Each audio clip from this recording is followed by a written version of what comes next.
we hear people who call us saying they wouldn't give me this piece of equipment, or they sent me home from the hospital without a way for me to get out of bed, which is absolutely ridiculous.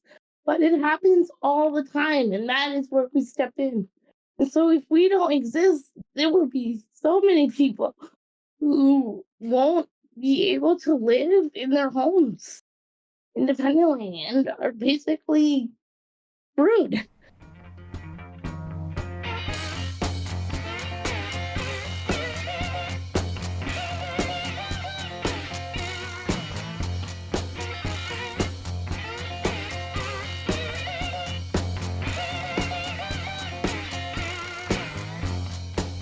Our featured speaker today is a returning guest.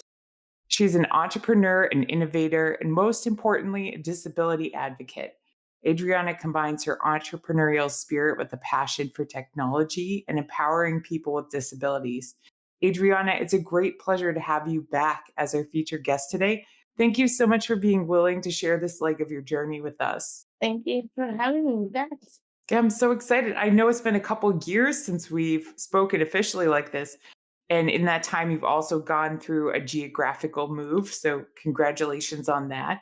Can you kind of bring us up to date on how things are going for you professionally and with Puffin Innovations? There's a lot. About 5 months ago, I saw this opportunity posted online. It was a career opportunity. I decided to go for it. It was for a position, the founder of a nonprofit organization that I am very familiar with. I'm familiar with the founder. She was retiring. And I said, hey, let me just apply, not thinking that I'd actually get the position. I just wanted to kind of see what would happen. It had been years since I've interviewed for anything as far as job wise, having my own company and all of that stuff. I would love to see, what would happen and just for the experience. A couple weeks later, lo and behold, I got a call saying that they offered me the position. So now I am leading a nonprofit that serves the entire state of Massachusetts. Congratulations. Thank you. Been around for 10 years. The organization itself, what we do is we take gently used equipment such as wheelchairs, walkers, shower benches, and now assistive technology.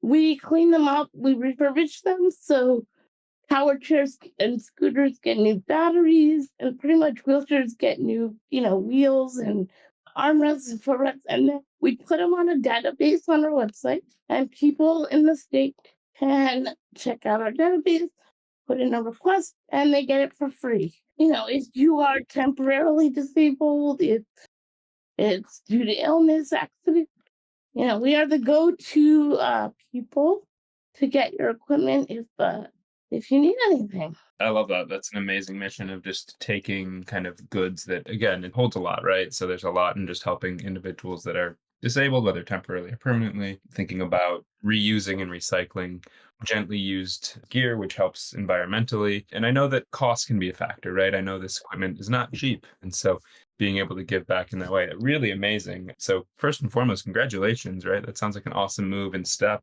That being said, do you mind sharing the name of the nonprofit? I don't know if I caught that. So it's called Requipment. So it's basically the word equipment with the letter R in front of it. So there is a super long name, but we also go by Requipment Inc. That's excellent. That's great. Yeah, I just pulled up the website. I have to dig a bit into that because that's it's a really cool mission. It's really amazing that you were able to kind of take that on. I know it aligns with kind of your mission and values and what's core to you. An amazing experience and opportunity. I guess just a little bit on that, thinking about taking that leap and that step, right? Going, like you said, even going from running your own company for a while, obviously a couple of follow-up questions there, but one being like, how'd you know that was the right time to apply? Was it just kind of a passion, enjoying the company? You'd worked with them before, so you decided that you might as well go for it, or there must have been a tough decision. So what kind of was that thought process of knowing that it was the right time to take on kind of a more traditional role within an organization? Be honest, the one as Nancy mentioned, that I also moved, and that comes with a lot of financial expenses. And so I needed, honestly, the initial motivator was I needed to find work to pay my bills. And that was the motivator initially. But I was at the time already doing some part-time side work, and I really enjoyed the company that I was working with, and I was hoping that they would have an opening because they really expressed that they had wanted me to stay. So how that came about was that a good friend of mine was going on maternity leave, and she works for a larger organization. They are for profit, and they were breaking up all of her roles. And she suggested that I take on part of her role, which was really great because it also woke up something in me that I guess hadn't I hadn't been using certain skills in a while, right? And things that I enjoyed doing as well. And working with a very creative, collaborative team, really nice. And not that I'm saying that Coffin hasn't had that, but since the pandemic, things just haven't been the same for Puffin. So it kind of knocked us down a lot after the pandemic. And so it was really nice working with people again, having that camaraderie feeling and making some money at the same time. And being able to pay my bills. Actually, it was in that role that I found this position listed because the company that was doing the interviews is a company that solely looks for disabled talent. So they focus on getting people with disabilities jobs. So that's how I found the position. And I had no idea she was thinking of retiring. I had no idea. These are people I know. Like, this is Massachusetts. The disability community here is a very tight community. And so this was a big surprise to me. And obviously, she hadn't announced it anywhere. So I needed something new. I needed a way to make an income. And I think also the other motivator was that this is something I knew intimately. I've used their services, I've donated my equipment to them for years. I know all of the people involved. These were people that were already part of my community that I knew. And so it's kind of comforting that if I could do this, this would be great, but also scary at the same time. Absolutely. Any transition like that's going to be a little scary, but still, congratulations. That's great that you took that on. Thanks. So, if you're, balancing all these things now, how do you feel about Puffin? Do you think that, it's kind of done what it needed to do? Do you think, you're going to revisit it in the future? Do you want to expand and offer a different sort of product, or how do you picture that? First of all, I'd like to tell people Puffin is in hibernation right now. Very reasonable. So Puffin is hibernating. But I have been thinking a lot about what I want to happen with Puffin or where I'd like it to go in the future. Maybe not too distant future. There is a new company that's making a lot of noise and is getting a lot of traction. Cephable. I don't know if you guys have heard of Cephable. CEPABLE, I think it is. And they are doing assistive technology, giving access to people with disabilities to devices, hands-free access. And they are local. They are actually, their headquarters is like 2-3 minutes from where I am. We're in the same town. And I met the founder at an event. And I've been thinking about, we have a patent. I've been thinking about different ideas of licensing out our tech because I want our tech to be out there in some way. And if it's not me to bring it to people, I would like someone who can bring it to people to actually do it. So if that means, licensing out our tech or what have you, or coming up with some sort of agreement with people, with someone. I've been really considering that a lot more recently. So I would like to see that at some point happening. Of course, right now my focus is on the organization and really learning because there is a learning curve between for profit and nonprofit, right? And so like that's a lot that even though I can bring the skills that I've learned running a for profit and all those entrepreneurial skills, there are also a lot of things that I need to learn that are very different in the nonprofit world. So balancing those things where I'm like, oh well, this is how we do it, this is we do it in the business world, and I have to get told, no, no, that's not how it works in the nonprofit world, and a lot of balancing there too. Absolutely. Yeah. As someone who's worked with and run nonprofits myself, I can absolutely align with that, right? Coming from a for profit world, it's certainly a drastic change in some ways, right? Some things stay the same and some things, are transferable. In other ways, absolutely relearning, from the ground up. So certainly some amazing experiences for you, it sounds like, ahead and with your current transition. So really appreciate you sharing that and thinking through that. Like I'm really excited for you. With that being said, want to think about, like, obviously a little bit more about your entrepreneurial journey for those who aren't very familiar with it. But where did that kind of start? Where did that idea come from of, hey, I want to be an entrepreneur. I want to get into helping others with disabilities. Just a little context. I'd love to hear a little bit more about that. I know we've chatted in the past a little bit about it, but I'd love to hear a little bit more and kind of how that's driven you throughout and how you see that moving forward and transitioning as you get into this new role. For me, it's always been something that growing up, and I think it goes back to the conversation we were having right before we started recording. And I come from an immigrant family. I was the first generation born here in the United States. My parents were both born and raised in Italy. I come from a long line of builders, and it just hit me when we were talking and just thinking back when I was growing up. I always wanted, or I was always trying to come up with ways how to make things easier for myself, and not only for myself, but for others. And I loved the process, the creative process of just building and making things that actually work, that are solutions. So I've always been that type of person. And then most people with disabilities, we have to be innovative and we have to just come up with solutions on the fly because our day to day is never the same.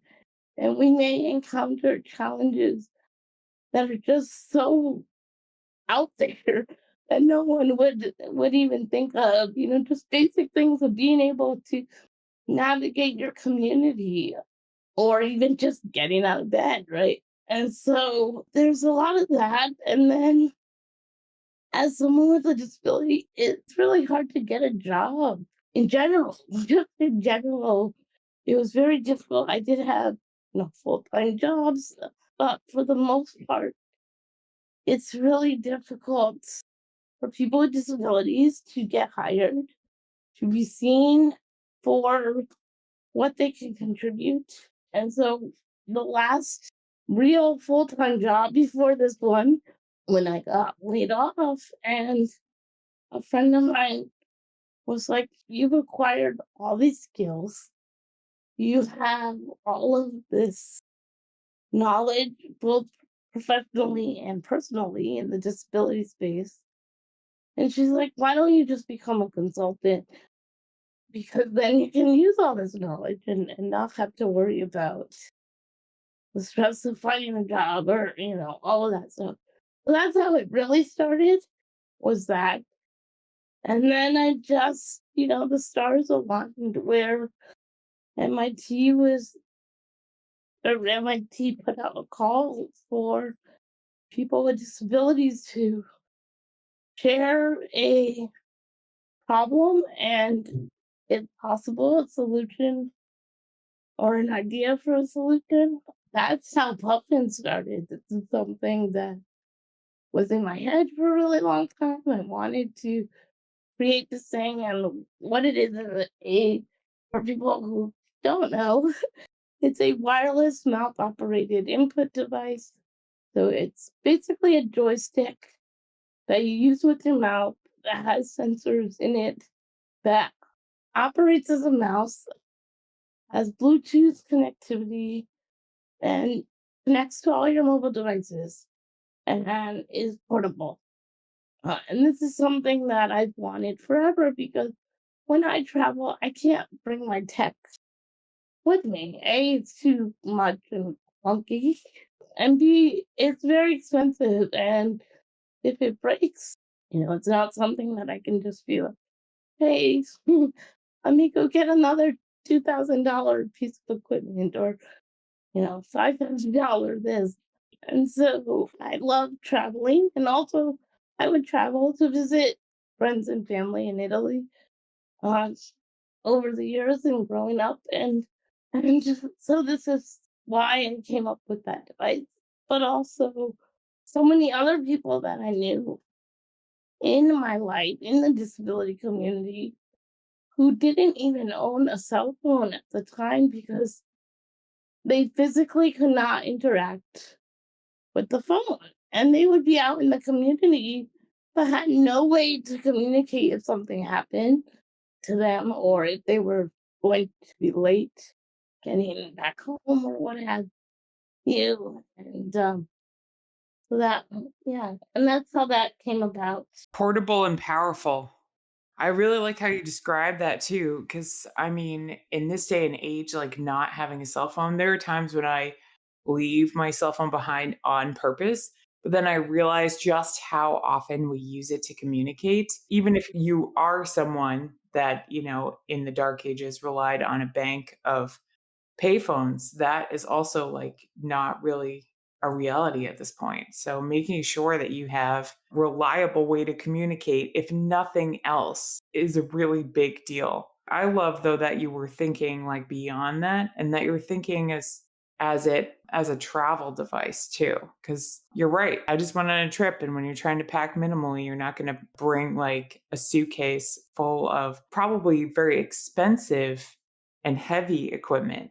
That's the other thing, like, what if something broke in transit? I can't even imagine how inconvenient that would be. Yeah, traveling with a wheelchair is it's a nightmare to say the least, and always worrying about whether your wheelchair is going to break, and that is the main. My trigger is are my legs, right? Like my wheels are my legs, and if that gets damaged, I'm not going anywhere or doing anything. So, I mean, that's enough of a thing to worry about that you don't need to add, all this other expensive gear. Hi there. If you're enjoying this podcast, would you mind leaving us a review, a like, and subscribe on your favorite podcast platform? Thanks so much. That really helps our reach. The Founders Voyage podcast is now proudly sponsored by VidOps. Kane at VidOps has been taking care of our editing since early 2024. He works efficiently, and I'm sure you'll agree that he does a great job. Thank you to VidOps for helping bring this podcast to life. If you want the same great support we're getting for your podcast, or you need help with video, photography, or animation, you can get 10% off at vidops.io using our referral code Voyage. That's vidops.io, referral code Voyage. Now back to the show. Well said. I'm just curious, I know that because you are so kind of deep into assistive tech, even if, that's not what you're promoting at the moment.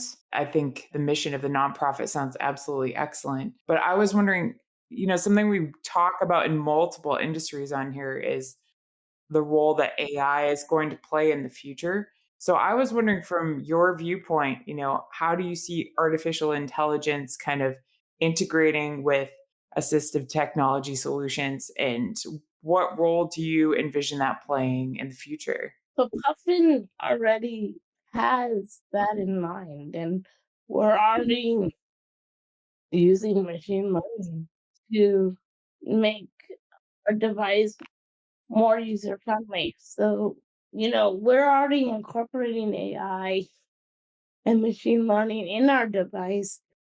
So it learns from the user and allows the user to have a better experience and not have to use as much energy to do the tasks that they need to use. AI already helps so many people with disabilities. Let's take ChatGPT for instance, right? ChatGPT has allowed people with mobility issues to be able to write and type faster and easier the ideas that I want to be written. And ChatGPT will have this whole nice paragraph or whatever. And obviously, I would tweak it or you would tweak it, but it just helps people with disabilities not have to type because typing is very laborious for me. And even though now we have voice recognition, which has improved, AI, I think, is the future. It can be scary, and obviously AI can be used for evil, but I think if it's responsibly used and developed, the power of AI to improve the lives of people with disabilities is just possibilities are unlimited, I think, and self-driving cars and all of that stuff. Like, I can't wait to be able to get in a vehicle by myself and go somewhere for the first time without someone else driving me. Like, that is something that I'm looking forward to, and hopefully it will happen in my lifetime. And so simple things like that are just huge for people with disabilities. So imagine what, and this is now that is happening, but imagine the future. And I'm hoping that we have a way to keep people from being irresponsible, and of course that's a naive thought, but I hope we figure that out and have these regulations in place to prevent things going sideways with AI. Yeah, it's certainly an area that has huge upside, right? And I think the way you described it and just being able to apply it to those with any form of disability, right? It just, to your point, kind of gets them back to basics. So to be able to do those things independently and gives them more freedom, which I love to hear, right? And it's things that, you don't always think about when you're planning for that, right? And so being able to plan for everybody as you're building products with AI can be very difficult, right? And so can also be often overlooked, especially when it comes to those with disabilities. And so I love to hear how excited you are about kind of that future and thinking through where it could take us, and love to see that there's already been applications thereof, right? So love that you've been applying AI within Puffin, right, to help grow and build the product, to personalize the product to customers, right? And then be able to use some of the AI yourself, as you mentioned with ChatGPT, which is a really cool application of it, right? And I really think that's amazing that it's helping out and really kind of, I'd say, accelerating the field of helping individuals with disabilities to be more independent. So really love to hear that and see that coming forth. I think kind of on that note, thinking about the future of what problems, right, in either future state, as you're looking about throughout the future, outside of what you've already done or where you're currently at, do you want to solve most? Like, where do you want to take your passion project next? Are you looking to you mentioned Puffin's kind of on the back burner, but certainly not gone, right? Still moving forward with, and you're taking on this new role. I think, what in future state do you see as kind of the bigger challenges that you want to work towards or solve, the bigger problems you want to solve? I think right now I really focused on growing the organization recruitment. We are completely dependent on the funding budget of the state. We are completely funded by the state. Every year, we have to advocate and fight to get our funding. So, right now, we just found out yesterday that the Senate has approved the other half of our budget, but now the governor has to sign off on that. So, prior to that news yesterday, back in it started back in right when I started. So a few weeks after I started in April was when we had to start advocating for funds because it wasn't in the governor's budget. So then we had to plead to our representatives and have someone put in an amendment. So these are all the things I'm learning, right? And, and so that amendment had to get co-sponsors. So writing to people who have used our services and say, hey, reach out to your representatives to support it. This amendment, blah, blah, blah. When that whole process was done, that in the House, so that was a House budget, that did not get passed. We didn't make it. So then we had to start all over again for the Senate budget. So we had to do that again, where we had to advocate and luckily it passed in the Senate budget, which was amazing, which we just found out yesterday. So now we're on pins and needles again because now the governor has to approve that budget. And so there's still a possibility that we could lose a chunk of our money, which is 21% of our budget.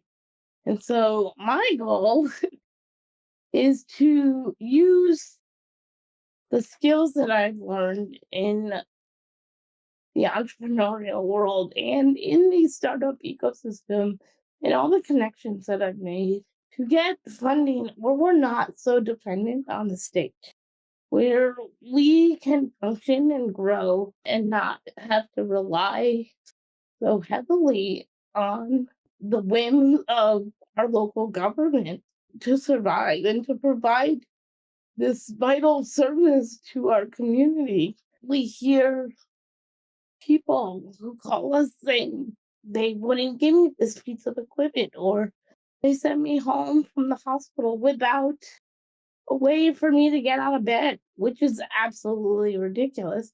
But it happens all the time, and that is where we step in. And so, if we don't exist, there will be so many people who won't be able to live in their homes independently and are basically screwed. to put it, mildly.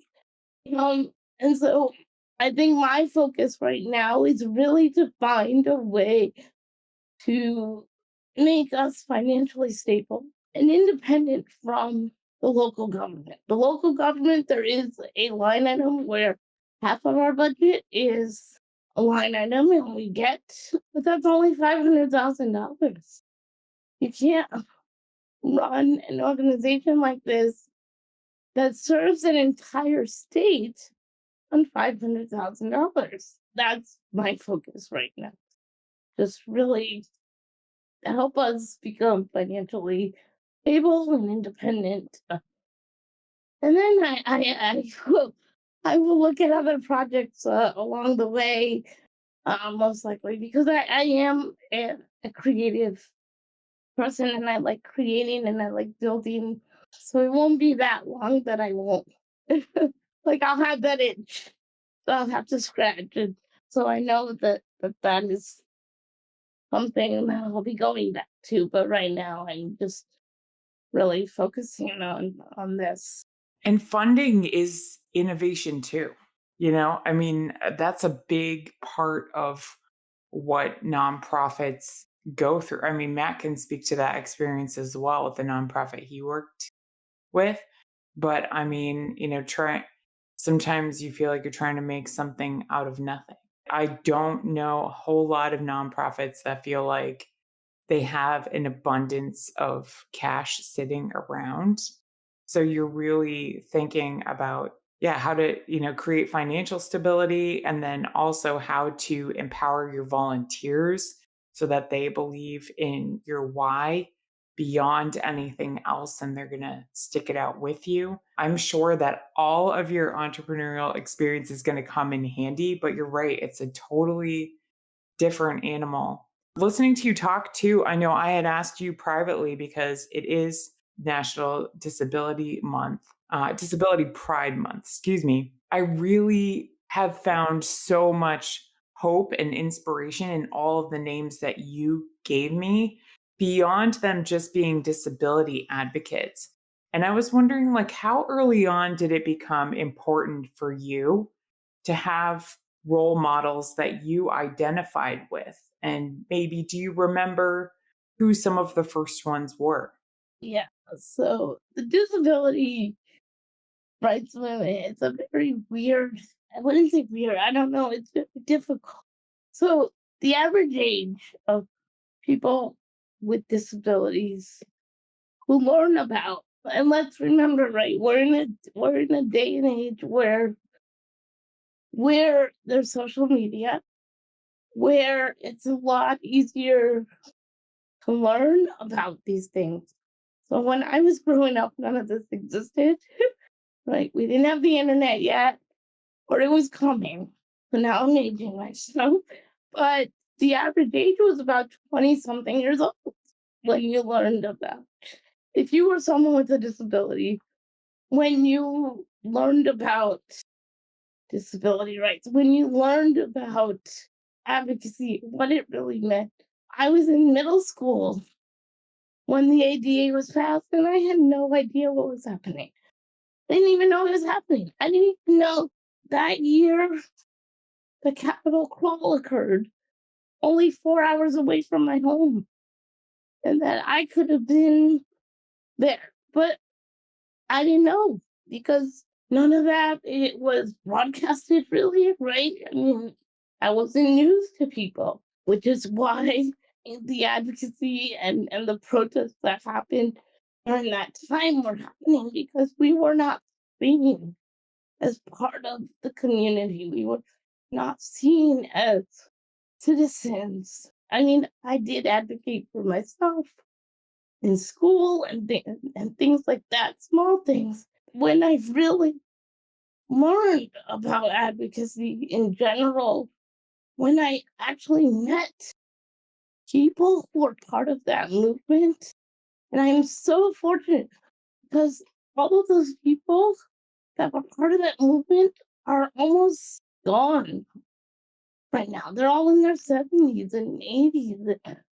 And I've been really fortunate that I got to meet those really heavy hitters that actually created and helped pass all the laws that we have right now in this country and really made a difference in our country and beyond. So right now it's a lot easier. But growing up, I didn't have that person. I didn't know that person existed. I was really fortunate back in 2005 that I worked with and for some of those people, which I'm really glad that at the time I didn't realize what role they played in the movement itself. I knew the role they played locally at the time, but had no idea because that's how little education, and it's not even in school, right? Like those of you who live in the US know that you're not taught. That's not part of history that is taught in school. That is not part, even though it's part of our civil rights movement, it's not taught. None of it is taught in school. So I had no idea who these people were. And I'm glad because I think I would have been intimidated. And so I'm glad I didn't know the extent. But I was very fortunate to work for and with people who were part of that movement itself back in 2005. And then years later, I met and I've spoken to several times before her passing, Judy Human. I mean, the fact that I had no idea really much about her until I was maybe almost 30 years old, which is really sad. Imagine not knowing the people who were instrumental in the rights that you as a human being have, right? The right that I had to go to school, the right that I had to be able to get on public transportation, the right that I had to be able to get a job, live in a home, and not knowing who the people were that made that happen is sad. I mean, everyone knows who Martin Luther King Jr. is. Everyone knows that. Everyone knows all that stuff. And for someone with a disability not to know who those people were because we're not taught, um, it's a sad thing.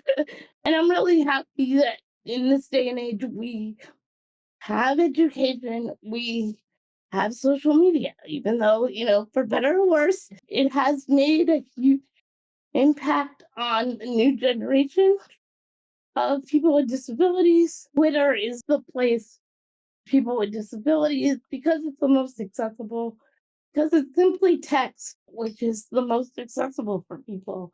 I think I've gone on a tangent, but yeah, I mean, I didn't have anyone to look up to when I was growing up because I had no idea who existed, who even existed out there. I didn't meet any adults with disabilities until I was out of college, basically, in my 20s. And that is what you hear for people of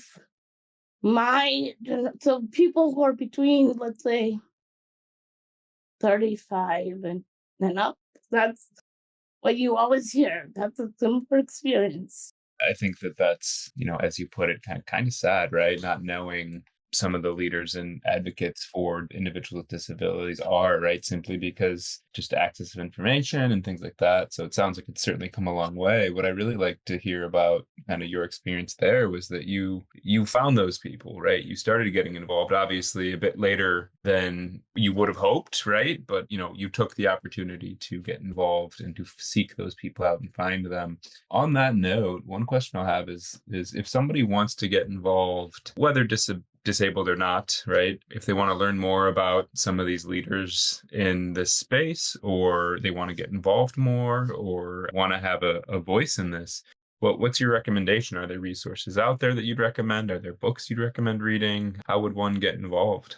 Yeah, there are too many ways. But there is a campaign that is called Teach Disability History. So if you look up hashtag Teach Disability History, the campaign was actually started locally here in Massachusetts by people in an organization that is near and dear to my heart, which is Easter Seals. I literally grew up with Easter Seals, so not just Massachusetts, but Connecticut. So when I was diagnosed with cerebral palsy when I was a year old, is when I started receiving services through Easter Seals. I literally grew up with Easter Seals in my life, and when I moved up here, they helped me live independently with technology, etc. But I also was able to then give back by being on their board and fundraising for them and all of that. But they have a campaign, and it's Eastern Hills, Massachusetts specifically. It's called Teach Disability History, and it's really trying to get our school system to incorporate the disability rights movement as part of the curriculum when talking about our civil rights movement and really teaching the new generation about that history. I looked that up. I mean, there are so many people out there. Alice Wong, Tiffany Yu, Emily Ladeau. I mean, those are only three out of, can't even think of the number of people. And they've all written some amazing, powerful books that you should definitely look up and read. Judy Human, who passed on March 4th, 2023, has a book called Being Human. So it's a play on her last name, which is Heumann. So being human really outlines the movement of her life, her experience. Also, watch Crip Camp because Crip Camp is that was when I actually learned so much about the movement was watching Crip Camp. So yeah, Crip Camp is a really great way to really get the tip of the iceberg on the movement itself. There's a local documentarian here. He did a film called Lives Worth Living, and it documents the disability rights movement, mainly focusing on the people that are here in Massachusetts. And funny enough, is that's when I learned initially that the people that I worked with back in 2005 were among these heavy hitters of disability rights advocates of the time. That's how I learned that I was working with these people after the fact that I had worked with them, but it was that's how I learned that I had worked with, some pretty pivotal or important people that were very influential in the movement itself. And that's what I mean. Like I worked among these people and had no clue. I had no clue how important they were in the movement. So that says a lot. That's, I mean, still an incredible story of how you were able to get involved and kind of connect with these people and really propel yourself in this space to align with the cause and the mission. And obviously it's personal, right? And it's a passion of yours, taking that opportunity as it comes. So appreciate you sharing all the resources. I started putting links in the chat to the resources you were talking through, Easter Seals, Being Human, Crip Camp. I will put a link in as well. So if anybody wants to check it out, absolutely something I'm going to look into because I think it's really fascinating and interesting. And I'd love to learn more about it to educate myself. So appreciate you sharing that with us, Adriana. As we kind of round out the session today, we always come to one last question and a final question for everybody that we have on or returning guests we have on. And so, Adriana, it is time for the final question of words of wisdom. What do you think has been kind of the best lesson or takeaway from your journey so far? What words of wisdom might you leave us with? That could be something someone gave you throughout your journey or something a mantra that you've embodied and have carried through your journey. But what do you want to leave with the audience as words of wisdom today?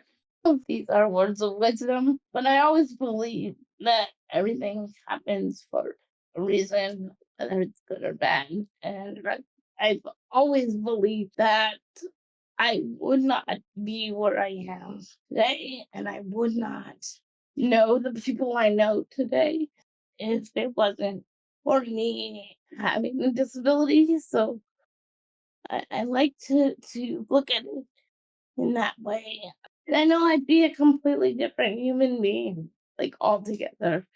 I didn't have my disability, but anyone's journey, and throughout the years, I really come to realize this throughout my life. Each leg of my journey in life has pretty much set the groundwork for the next leg of my journey. So, if I had any words of wisdom, is take those experiences because you don't know where that would lead you to and how that would be used or helpful in the next leg of your journey. Because I honestly, when I reflect on that, it really has been the case for me where each leg of my journey has just been a stepping stone to the next. Well said. I really appreciate the framing of that and your grateful attitude with everything that you've been through. It's such a pleasure to talk to you always. I really appreciate you coming on and just taking us through this part of your life. Thank you so much for everything you shared and taught us today. Well, thank you for having me.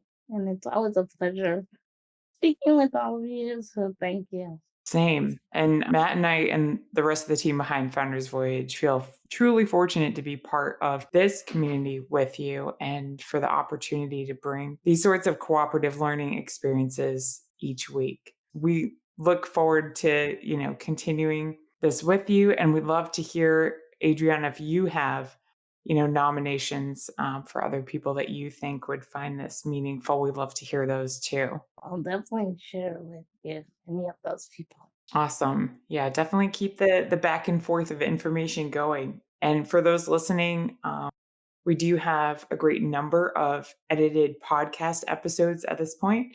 So you can find those on foundersvoyage.org, or you can search Founders Voyage on your favorite podcast platform. We hope to have this interview edited in the next couple months. If you want to support that, you can also donate through our Patreon. Thank you so much again, Adriana, and thank you everyone for listening. And we hope that you have a wonderful day and evening ahead. Thank you. Thanks, everyone.